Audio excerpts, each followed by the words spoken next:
Well, this is a game that we all know and love, pinball. It's making a comeback, and experts say it's growing by over 20% per year. I found this pretty hard to believe because we haven't seen it or heard about it in the news for a while. Well, Atlanta News First reporter Joshua Skinner is changing that because he stopped by a Metro Atlanta pinball tournament to find out why the game is back in the spotlight.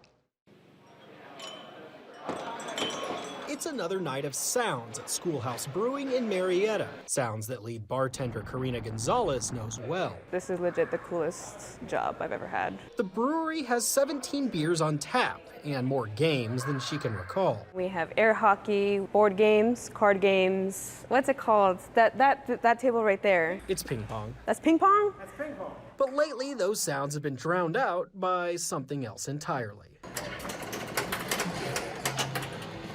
All you hear is pinball in the whole tap room. That's right, pinball. It is definitely a trend, not a fad. Thomas Monty owns Schoolhouse, and he's upping the game's play. Seasonal pinball tournament of first and third Tuesdays of each month. The tournaments bring out people like Mike Darbukas. He's played for a long time. 1972, maybe, in high school. Mike is one of nearly a dozen pinball experts vying for the top prize. It's kind of divided into 7 shots. You have a lane here, one there, and one there, about equidistantly split. Watching is overwhelming, but so is the sport's past. For that, I needed to flip the switch.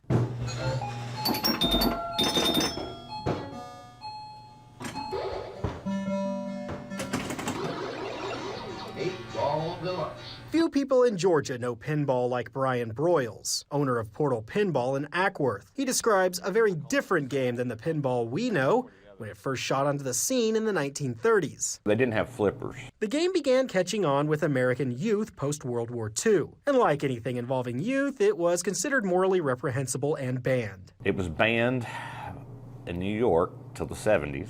Pinball peaked in the late 80s, and by the end of the 20th century, it was all but dead. But the rise of the brewery, the barcade, and a surge of purchases during the pandemic has brought it back to life. Now there's actually so much demand for a machine, there's actually a little bit of a shortage. Broyles has plenty. There's Star Wars, Stranger Things, and even The Addams Family, the best-selling pinball game of all time. Broyles' shop has doubled in size since it opened 7 years ago. He now loans his machines to breweries like Schoolhouse. He heartily recommends the game. Oh, hands down. Hands down, you're going to see it all over the place. And partying like it's 1985. If you have one more thing to offer them, it never hurts. Up against the bumpers, Joshua Skinner, Atlanta News First. Josh always knows how to make us interested in something like pinball. That's so crazy. Do you think you'd beat me? I pretty much any game I'm terrible at, so odds are in Me too. your favor.